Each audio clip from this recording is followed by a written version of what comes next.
Important extract के video की series में आज का ये हमारा 5वां वीडियो है, जिसमें हम एक्सट्रैक्ट को हिंदी एक्सप्लेन और साथ में किस प्रकार के उसमें क्वेश्चन पूछे जाते हैं वो देखेंगे। Read the following extract and answer the questions that follow.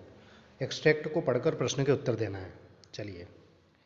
When I passed the town hall, जब मैं टाउन हॉल से गुजरा, there was a crowd in front of the bulletin board. Bulletin board के सामने भीड़ इकट्ठा थी। ठीक है ना। बुलेटिन बोर्ड का मतलब क्या है? यहाँ पर एक सूचना पटल जिसको हम कह सकते हैं, जहाँ पर कोई सी भी जानकारी, सूचना, इन्फॉर्मेशन आप देख सकते हैं।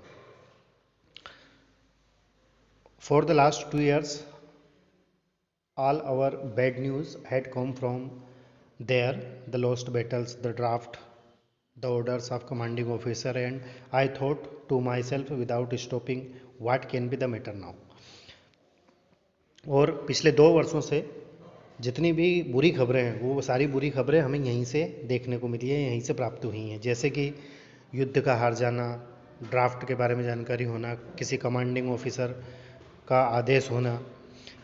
इस बार मैंने सोचा, अपने आप से पूछा, बिना रुके ही, मतलब फ्रेंच नाम का जो लड़का है वो स्कूल जा रहा है, तो चलते चलते ही मैंने सोचा कि इस बार क्या हुआ है, मतलब ऐसा क्या हुआ है कि बुलेटिन बोर्ड के सामने इतनी भीड़ इकट्ठा है। Then as I hurried by as fast as I could go, फिर जल्दी जल्दी जितना मुझसे हो सका मैंने जाने की कोशिश की, है ना, क्योंकि स्कूल जाना था। The blacksmith Wachter who was there. अब एक ब्लैक स्मिथ का अर्थ होता है लोहार, वहाँ पर था जिसका नाम था Watcher. Who was there with his apprentice, अपने अप्रेंटिस के साथ था। अप्रेंटिस का अर्थ होता है एक ऐसा व्यक्ति जो किसी काम को अपने शौक के लिए करे, जैसे हो किसी की हॉबी रहती है, या फिर तनख्वाह की परवाह ना किए बिना ही वह उस काम को सीखने के लिए उस काम को करता हो, है ना, उसको अप्रेंटिस बोलते हैं। तो जो लोहार था उसके साथ में उसका एक चेला जो उसके साथ में काम करता था वह भी था, रीडिंग द बुलेटिन, और वे यहाँ पर न्यूज़ पढ़ रहे थे। After called after me don't go fast, तो वो जो लोहार था उसने कहा कि जल्दी मत जाओ। बब का अर्थ होता है, जैसे एक लड़के के लिए हम शब्द का इस्तेमाल करते हैं, जैसे छोकरा, है ना, तो बब, है ना। तो उसने कहा कि लड़के जल्दी मत जाओ। You will get to your school in plenty of time, मतलब स्कूल जाने के लिए तुम्हारे पास पर्याप्त समय है।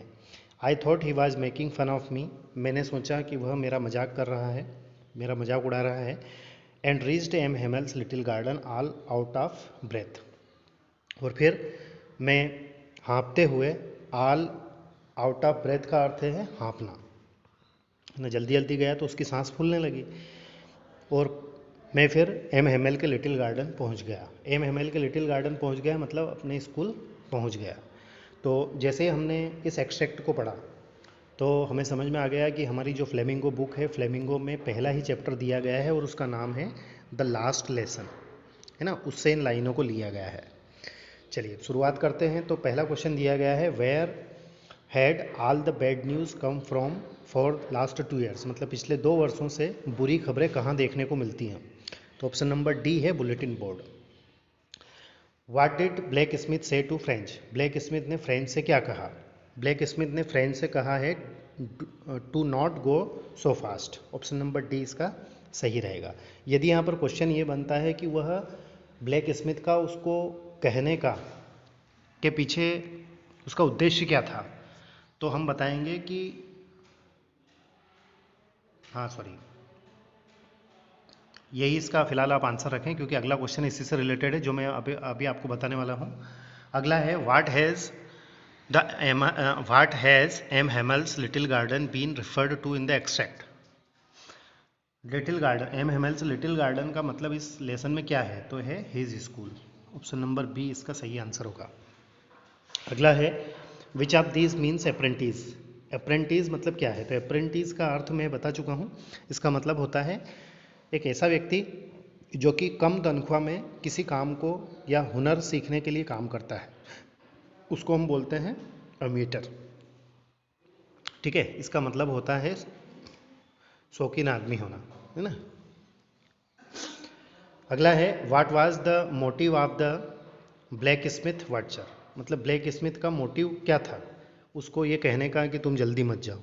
उनका उसका मोटिव था to make him realise the importance of his mother tongue, मतलब अपनी मातृभाषा के महत्व को समझना था। क्यों? क्योंकि जो बुलेटिन बोर्ड था उस बुलेटिन बोर्ड पर एक न्यूज़ आई थी, एक ऑर्डर आया था। कहाँ से आया था? बर्लिन से आया था कि एल्सेस और लोरेन के स्कूलों में फ्रांस भाषा को नहीं पढ़ाया जाएगा, सिर्फ जर्मन भाषा ही पढ़ाई जाएगी। नेक्स्ट है read the following extract and answer the questions that follow, लाइनों को पढ़कर प्रश्न के उत्तर देना है। तो ये जो लाइनें हैं ये आंट जेनिफर्स टाइगर जो पोएम है उससे लिया गया है। अब इन लाइनों को देखते हैं। When aunt is dead her terrified hands will lie, जब आंट गुजर जाएंगी, शांत हो जाएंगी, मतलब उनकी डेड हो जाएगी, तो उनके जो डरे हुए हाथ हैं वो पड़े हुए रहेंगे। लाई मतलब पड़ा हुआ होना। Still ringed with ordeals she was mastered by, लेकिन उनके हाथ में जो रिंग है, शादी का वेडिंग बैंड है, उसका निशान जो है वह रहेगा। अब इस लाइन का अर्थ यह है कि जिस तरीके से उन पर शासन किया गया है, उनको शासित किया गया है ना, क्योंकि जो ये आंट जेनिफर्स टाइगर जो पोएम है, ये पोएम एक मैरिड वुमेन की फीलिंग्स, जो उनकी अनहैप्पी मैरिज है उसके बारे में इस पोएम में बताया गया है। ठीक है ना? तो उनके हाथों में जो रिंग थी, उस रिंग का जो मार्क है वह अभी भी है, मरने के बाद भी रहेगा। The tigers in the panel that she made, और जिस पैनल पर उन्होंने टाइगर बनाए हैं, will go on prancing and unafraid, वह उछल कूद करते हुए रहेंगे और किसी से डरेंगे नहीं। ठीक है ना? अब देखते हैं इन लाइनों के आधार पर किस प्रकार के प्रश्न पूछे गए हैं। जैसे पहला है the above extract has been taken from, ऊपर की लाइनें कहाँ से ली गई है? तो आंट जेनिफर्स टाइगर नाम की जो पोएम है उससे ली गई है, तो ऑप्शन नंबर बी इसका सही रहेगा। अगला है who will go on prancing, prancing मतलब उछल कूद कर चलना, तो कौन प्रांसिंग करते हुए चलेंगे? तो आंट जेनिफर के tiger, option number B. The word terrified means, terrified शब्द का अर्थ क्या है? तो टेरिफाइड का अर्थ होता है डरा हुआ होना, तो फ्राइटेंड इसका आंसर होगा। नेक्स्ट है the injured man was an American, जख्मी आदमी जो था, घायल आदमी, वह अमेरिकन था। As his cap fell off, जैसे ही उसकी टोपी गिरती है, they saw his wet yellow coloured hair not been cut for a long time, तो उसके गीले बाल जो कि पीले रंग के थे वह बाल दिखाई देते हैं, और जिनको कि काफ़ी लंबे समय से काटा नहीं गया है, उसके सिर के बाल दिखाई देते हैं। ही वॉज यंग, वह युवा था। His face had such marks which indicated that he had been tortured, और उसके चेहरे पर जो निशान थे वो इस बात का संकेत थे कि उसको यातना दी गई मतलब टॉर्चर किया गया है, सताया गया है। He had a rough uncombed yellow coloured beard, beard का अर्थ होता है दाढ़ी, मतलब हमारे जो चिक्स हैं और जो बियर्ड है इस पर जो बाल होते हैं उसको बियर्ड बोलते हैं। तो वो कह रहे हैं कि उसके जो दाढ़ी के जो बाल थे वो रफ थे। अनकेम्प्ड का अर्थ होता है कि मेले या अस्त व्यस्त बाल होना जिसमें कंघी नहीं की गई हो, उसको क्या बोलते हैं? अनकेम्प्ड। तो उसकी दाढ़ी के बाल जो थे वो अस्त व्यस्त बाल थे, पीले रंग के थे। ठीक है ना? एज ही हैड फेंटेड, चूँकि वह बेहोश था।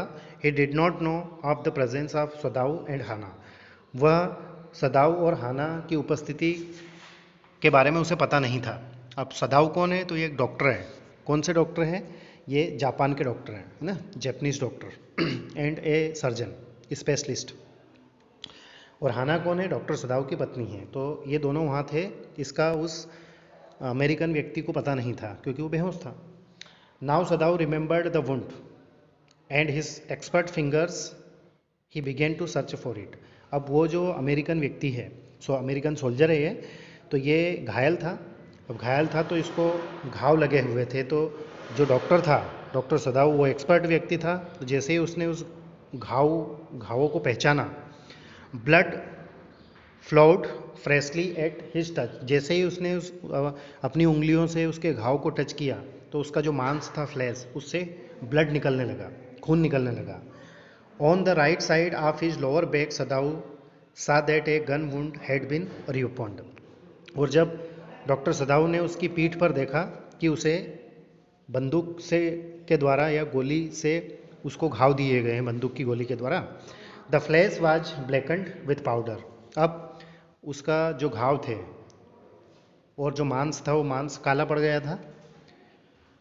Some time not many days ago, कुछ समय, कुछ दिन पहले या कई दिन पहले, the man had been shot, कई दिन पहले इसको गोली लग गई थी या गोली मारी गई थी।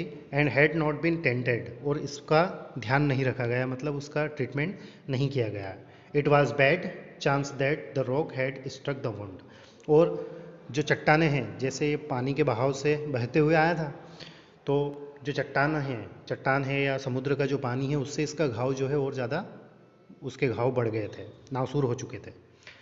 तब क्वेश्चन किस प्रकार के पूछे गए हैं, तो पहले उसके पहले मैं आपको बता दूं कि ये जो